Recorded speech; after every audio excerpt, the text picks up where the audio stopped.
시간 우리에게 주신 하나님의 말씀 요한계시록 18장 1절에서 3절까지입니다.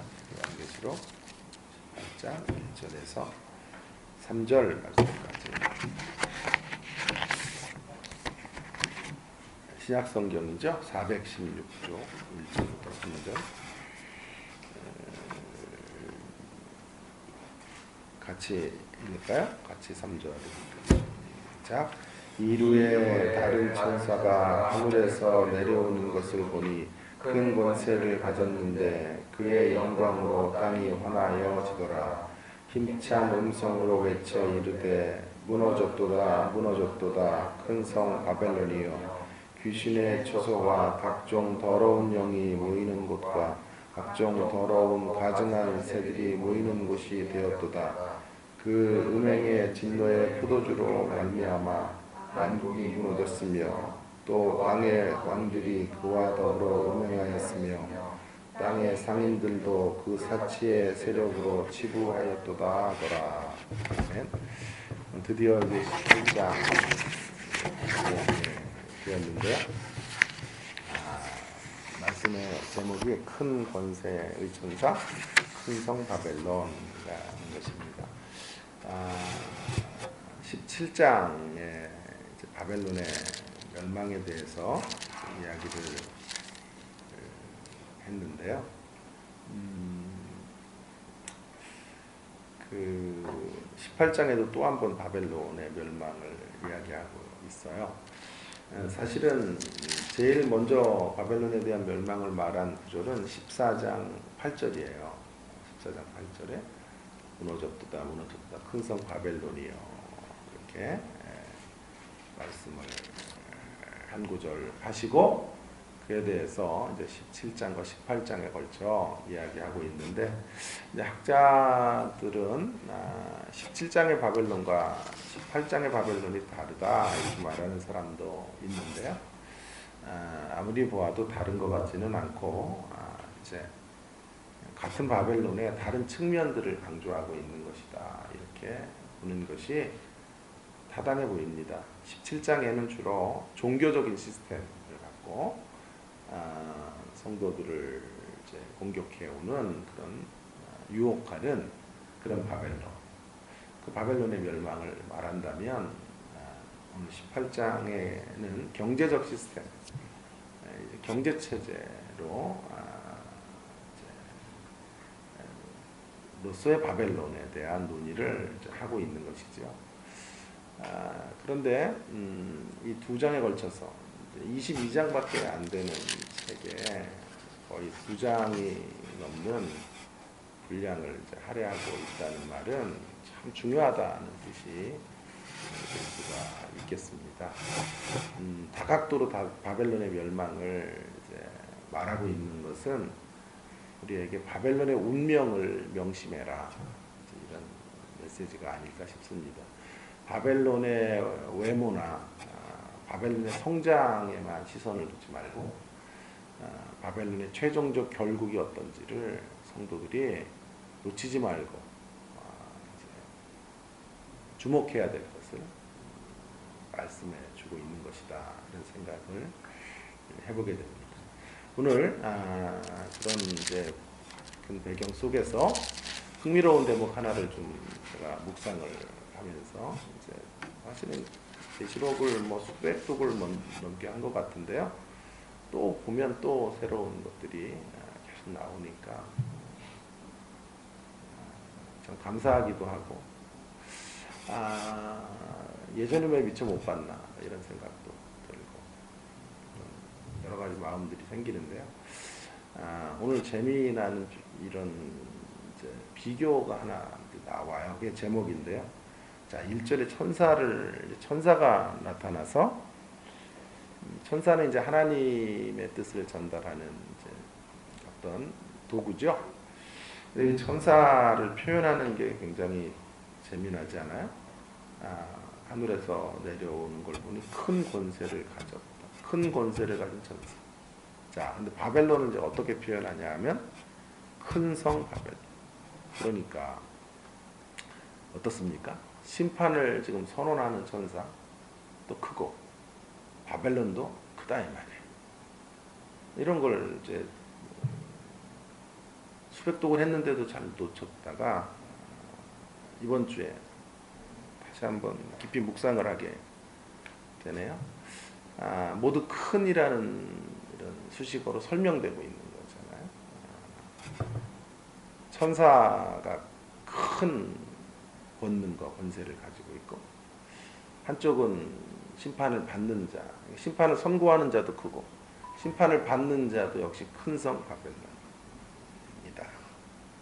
라고 대조를 이루고 있는 것인데요.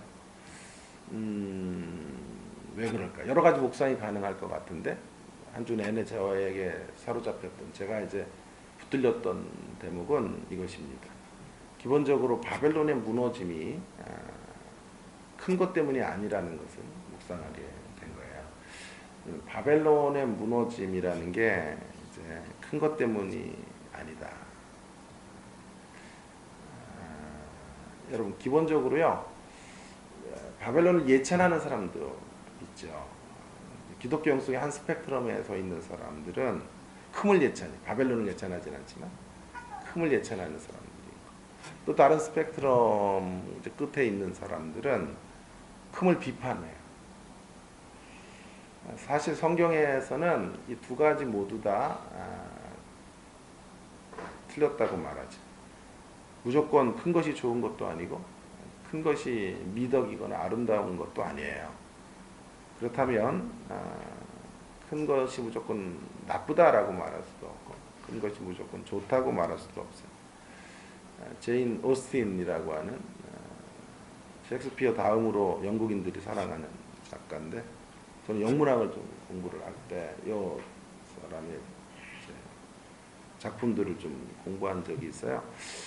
근데 이제 센스 앤 센시빌리티 늘 이 사람은 두 가지를 대칭해서 통합을 만드는데 오만과 편견. 오만과 편견은 이제 그것도 역시 마찬가지예요. 오만하게 느끼는 거예요.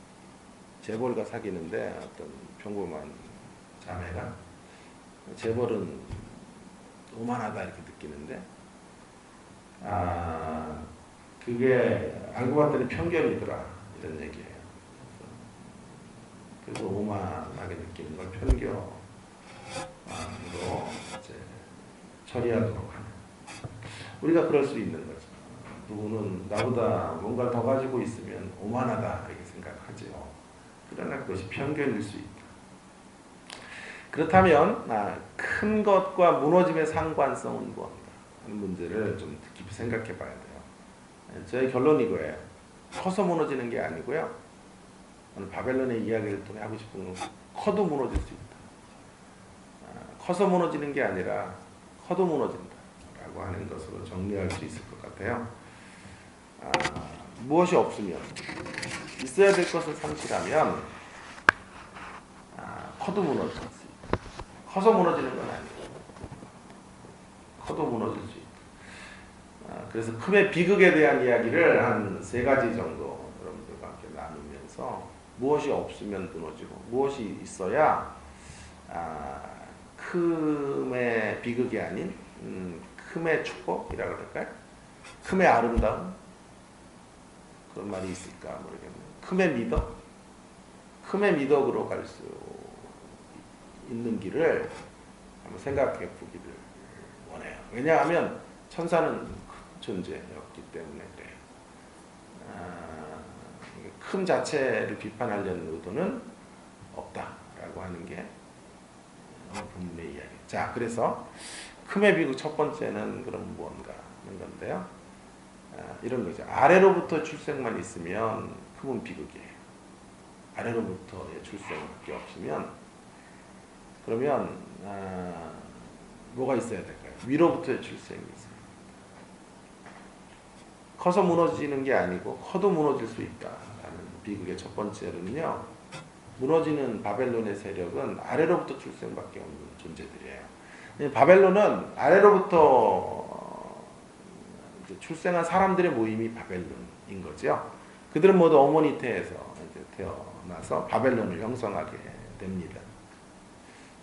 그러나 아래로부터의 출생만을 가지고는 심판을 피할 수 없어요.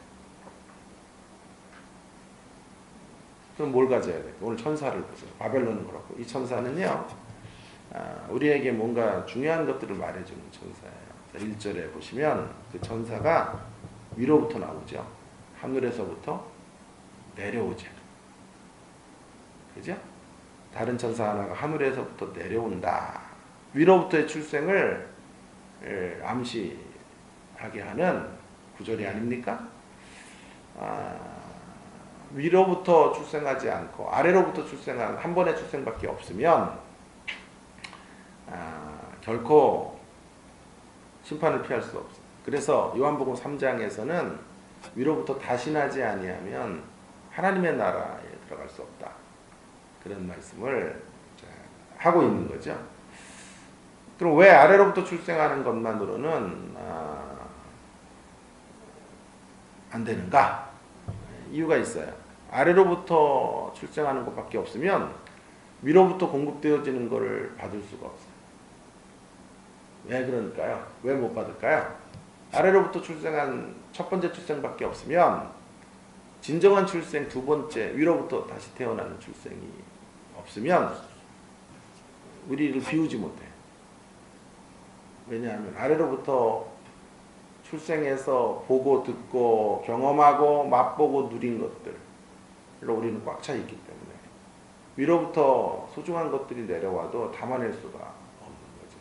그러니까 위의 것을 담기 위해서는 위로부터 출생해야 되고 위로부터 출생하는 첫 번째 조건은 회개예요. 그래서 항상 우리를 비우면 위의 것들이 채워지게 돼요. 날마다 오늘도 우리를 비워야 하나님의 말씀이 우리 가운데 들어와 말씀의 정이 우리를 쪼개고 우리를 새롭게 하게 되는 것입니다. 바벨론에서 태어나고 바벨론에서 듣고 바벨론 안에서 맛보고 배운 것들로 가득 차 있기 때문에 새로운 가치를 담아낼 수 없어요.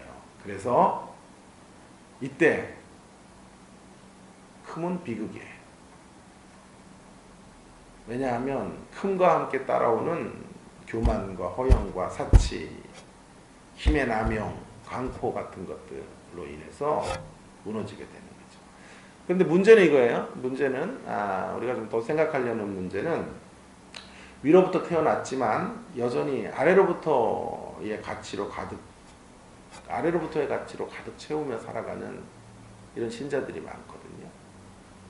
그러니까 출생은 위로부터 출생인데 두 번째 출생을 경험했는데 여전히 영향은 아래로부터 출생의 가치로 영향을 받는 이런 분들은 구원이 있는 걸까요?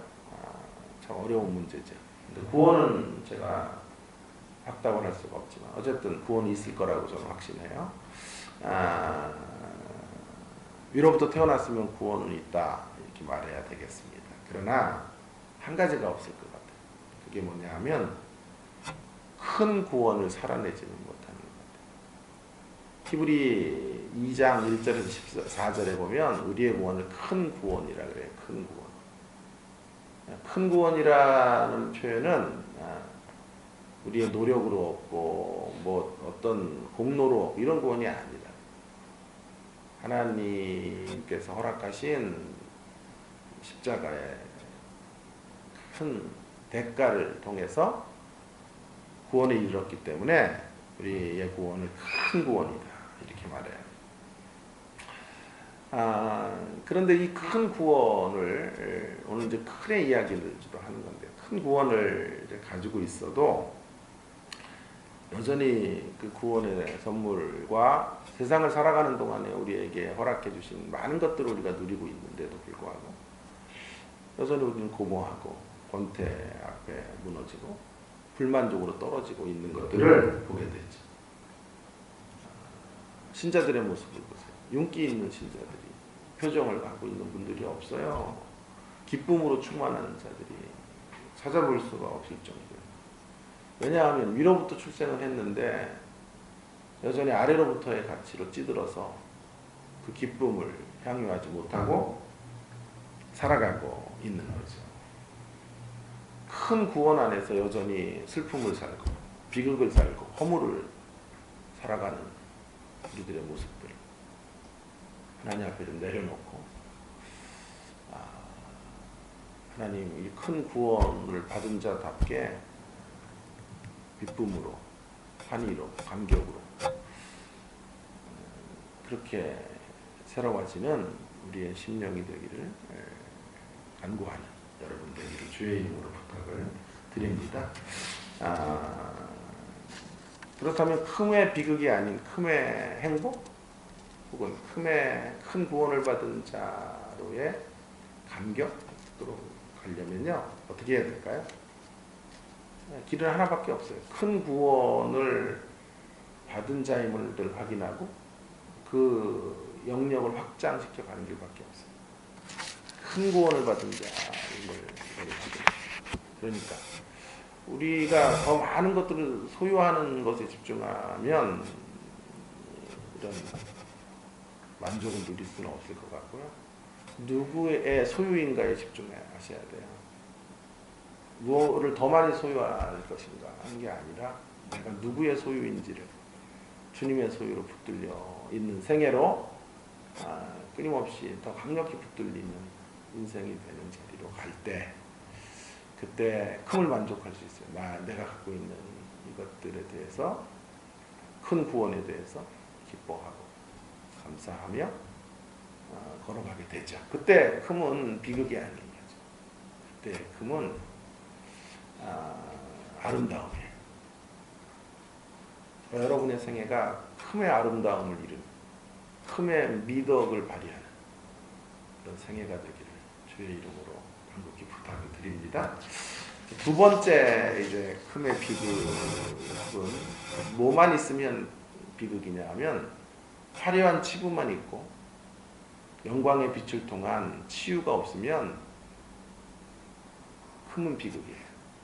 자, 오늘 바벨론, 제가 이렇게 말씀드렸어요. 커서 무너지는 게 아니라 커도 무너지는 거다라는 말씀을 드렸는데 화려한 치부만 있고 현란한 치부만 있고 영광의 빛으로의 치료가 없어요. 그러면 큼은 허망한 거예요. 바벨론의 모습을 보세요. 바벨론의 모습을 3절에 보면 이렇게 말하죠. 사치의 세력으로 치부하였더라. 땅의 상인들과 그 사치의 세력. 그러니까 18장은 경제적 체계, 시스템이에요. 그러니까 사치의 세력들로 인하여 치부했다. 화려한 치부. 그러나 치유가 없어요.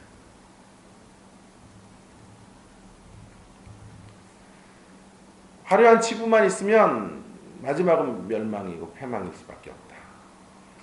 치부의 가치는요.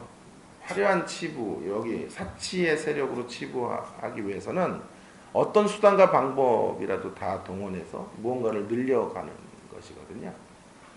그게 바벨론의 가치. 심지어 무엇까지 팔아먹냐 하면요. 자, 13절에 보세요. 다음에 좀 다르겠지만 18장 13절을 한번 보면요. 바벨론이 이렇게 장사해서 벌어들이는 수입 품목 중에 기가 막힌 것이 하나 있어요. 맨 마지막에 양과 말과 수레와 종들과 또 한 가지 사람의 영혼들이 이렇게 해서 치부하는 거예요.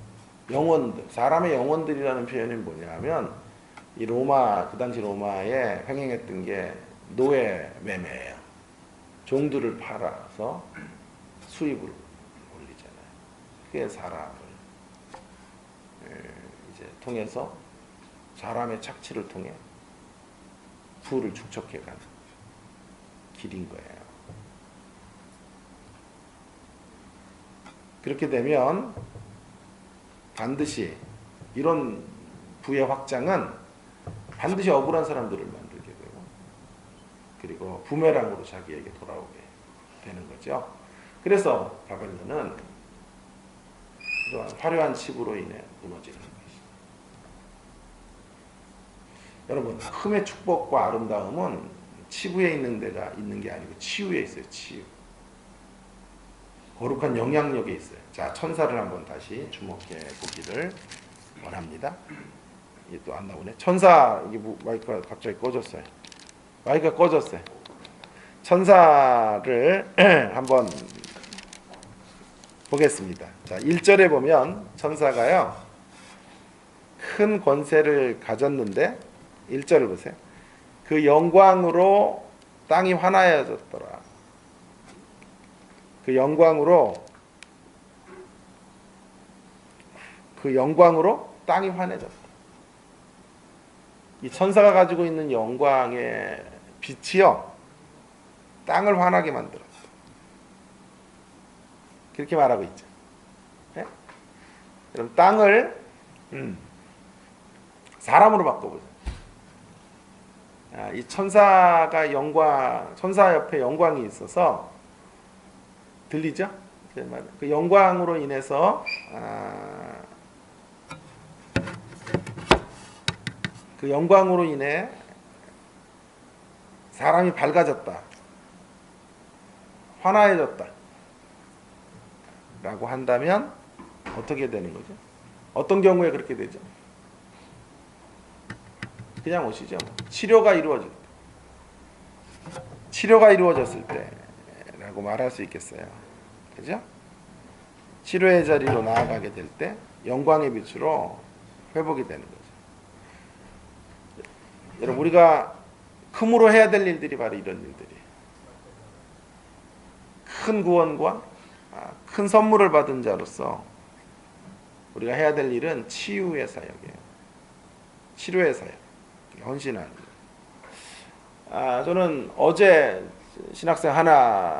학부 학생 하나랑 이제 대화를 좀 나눴는데요. 23살 자매인데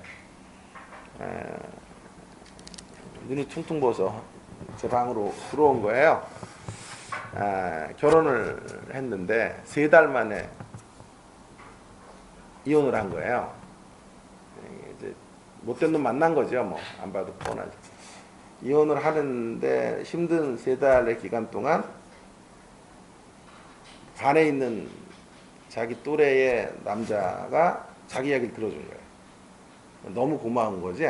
그러니까 더 이쪽을 정리하기가 좋았던 모양이에요. 그리고 이제 사귐을 가졌는데 그렇게 해서 한 1년 넘게 사귀었는데 또 이 남자랑 이제 쫓겨난 거예요. 근데 그 아이들을 제가 다 가르쳤어. 그래서 이제 그 남자를 좀 잡아달라. 그렇게 좋아하게 이제 참 별의별 일을 다 하죠. 이런 일까지 제가 해야 되는 사람이 교수예요. 신학 교수들이. 그래서 이제 온 거예요. 그러면서 눈물을 펑펑 흘리는 거죠. 내가 볼 때는 잡기는 힘들 것 같고 성숙함이 없다. 너를 끌어안아줄 만한 성숙함을 갖고 있지 못한 사람. 사랑이라고 생각했던 열정이 불타고 오르긴 했지만 그건 아닌 것 같다. 제가 이런 얘기를 해줬는데 함께 밥을 먹고 제가 다른 말을 해줄 수가 없어서 여러 이야기들, 남자들의 속성 이런 얘기를 제가 하면서 이런 얘기를 마지막 이런 얘기를 했어요. 언제든 연락을 해라. 혼자 괴로워하지 말고. 너의 문제를 그 사람에게 카운셀러가 너무 잘못 선택하는 거다. 인생을 오래 산 분에게 카운셀링을 받았어야 되는데 그래서 스파크가 일어난 건데 그 남자는 떠났다. 내가 얘기를 했어요. 너무 마음이 아파요. 제가 결혼을 하자마자 애를 낳았으면 그 정도 나이가 됐을 것 같은데 너무 안타까웠는데요. 제가 연락을 꼭 해달라 그랬어요. 힘들 때가 있으면 문자를 꼭 보내고 언제든지. 굉장히 감동을 하고 감격을 하더라고요. 저는 집에 와서 저녁 내내 사실은 기도를 했어요. 마음으로. 이 자매를 놓고 이런 기도를 드렸죠. 하나님, 저를 통해 자매가 치유의 빛을 경험할 수 있다. 오늘 본문에 이 천사가 했던 이 치유의 빛을 경험할 수 있다. 도와주세요. 여러분, 이렇게 제가 쓰이기를 간절히 바라요. 저는 교수가 참 좋은 것 같아요. 폼 잡고 사는 게 좋은 게 아니고요. 영광의 빛을 비추기가 좋아요. 아, 교수님이 날 알아줬다. 그래서 영광의 빛이 비춰질 수 있으면 얼마나 행복한지 몰라요. 제가 더 존경받고 싶은 마음이 있어요. 학생들에게. 더 존경받게 되면요, 영광의 빛을 비출 영역이 더 넓어져요. 더 강렬해지는 거죠. 그래서 가슴 아픈 사연들을 만난 이들이, 가지고 있는 이들이 저에게 오면 영광의 빛이 비쳐. 오늘 이 천사가 보여주는 그 영광의 빛을 비춰줄 수 있기를 간절히 바라요. 그러면서 조금 더 깊은 생각들을 제가 하게 되었죠. 고작 교수가 갖는 외적인 착함이나 직함이나 형식적인 자리로 인해 치료가 이루어지는 영향력은 약한 거다. 왜냐면 한 40도 더 위에 선풍기 하나 틀어주는 것밖에 안 돼요. 그래가지고는 잠을 잘 수가 없어요. 더 강력한 치유의 빛이 임해야 돼요. 에어컨이 빵빵하게 틀어져서 잠을 잘 수 있게 해주거나, 아니면 저 알프스에 있는 신선한 바람을 끌어다가 이렇게 상처 입은 영혼들이 회복을 경험하도록 해줘야 돼요. 그러기 위해서는 한 가지가 있어야 돼요. 그게 뭘까요? 내가 영광의 빛을 비추기 전에 영광의 빛으로 치유를 받아야 돼요. 날마다 주님의 영광의 빛 앞에 내 내면이 고치는, 수술되어지고 내 안에 있는 어두움을 몰아내고 빛으로 충만한 삶을 경험해야 돼요. 그럴 때 우리는 더 영광의 빛을 크게 비추어 우리의 큼과 큰 구원을 가진 자로 다른 이들을 치료와 치유의 자리로 이끌어갈 수 있는 것입니다. 여러분의 심령 가운데 주님이 비춰주시는 영광의 빛이 충만하기를 부탁드립니다. 여러분 안에 있는 어두움을 먼저 몰아내 주실 수 있기를 바랍니다. 여러분 안에 있는 아픔이 이 빛 가운데 치료되기를 간절히 바랍니다. 만일 이것만 가능하다면 크면 클수록 좋아요.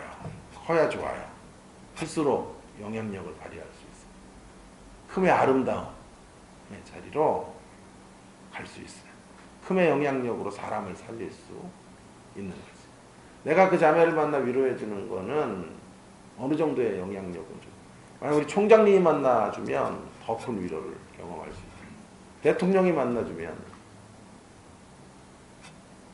그 상처의 자리에 걸어 나올 수 있겠죠. 이런 큼의 미덕이 존재할 수 있다라는 거죠.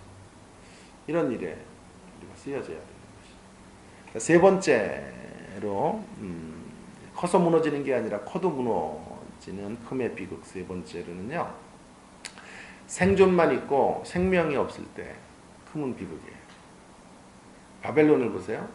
바벨론을 향해서 18장에 다시 보면 이렇게 말하죠. 무너졌도다 무너졌다. 이제 큰 천사가, 큰 권세를 가진 천사가요, 땅을 환하게 비춰주고 나서 이제 음성으로 2절에 외쳐요. 무너졌도다 무너졌도다. 여러분, 바벨론은 아직 무너지지 않았어요. 그런데 무너졌도다 무너졌도다 라고 말하면서 바벨론의 무너짐을 기정사실화 하는 거예요.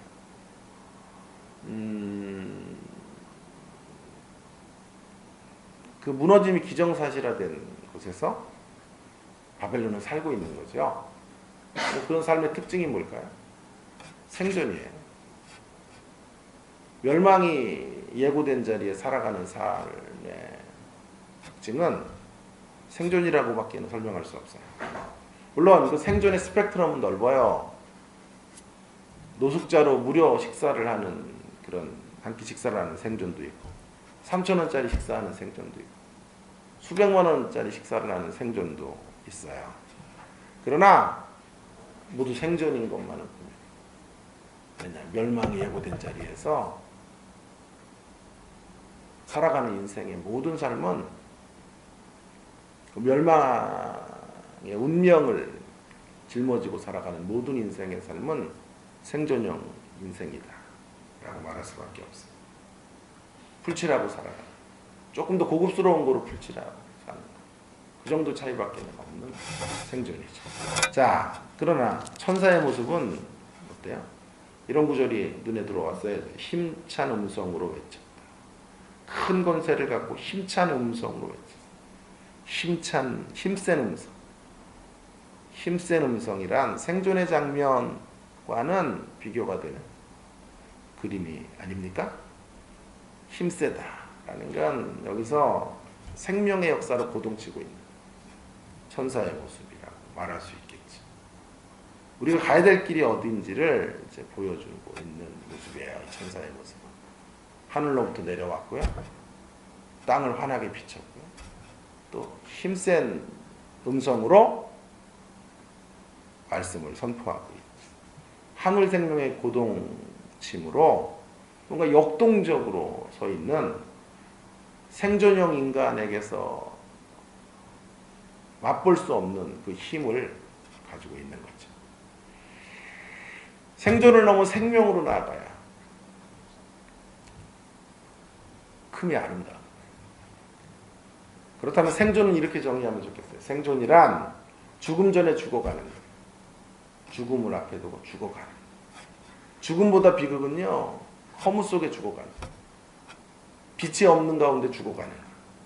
그러면서 그 안에서 즐거워하는 그런 찰나의 즐거움밖에 없는. 그럼 생명을 사는 사람은 어떻게 정의할 수 있을까요? 죽음 전에 신앙의 힘으로 살아내는 사람. 그게 생명이에요.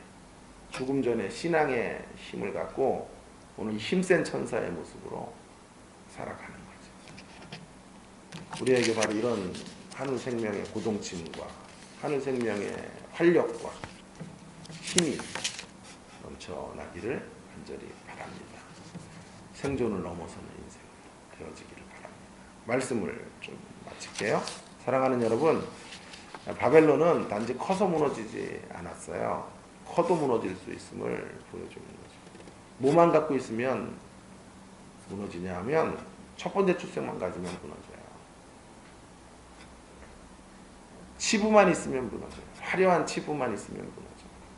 생존만 있으면 반드시 무너져요. 그러면 무엇이 있으면 다시 회복되고 살아날 수 있을까요? 위로부터의 두 번째 출생이 있어야 하고 주님의 영광의 빛을 통한 치유가 있어야 되고 약진하는 하늘 생명의 힘과 고동침이 있어야 돼요. 그래서 오늘 성경은 이 둘의 비교를 하고 있는 거예요. 큰 천사, 큰 바벨론. 한쪽은 멸망을 선고하는 사람, 선포하는 자이고 하나는 멸망의 선고를 받는 자. 근데 모두 그들을 큼의 수식어로 말하고 있는 거죠. 그래서 비교를 통해서 우리가 큼의 비극에 떨어지지 말고 큰 구원을 받은 자로 큼의 아름다움을 큼의 미덕을 발휘하는 자로 나아가는 생애가 되라. 이런 부르심이 아닐까요? 이 부르심에 응답하는 저와 여러분 되기를 주의 이름으로 부탁을 드립니다. 함께 우리 기도하면 좋겠습니다.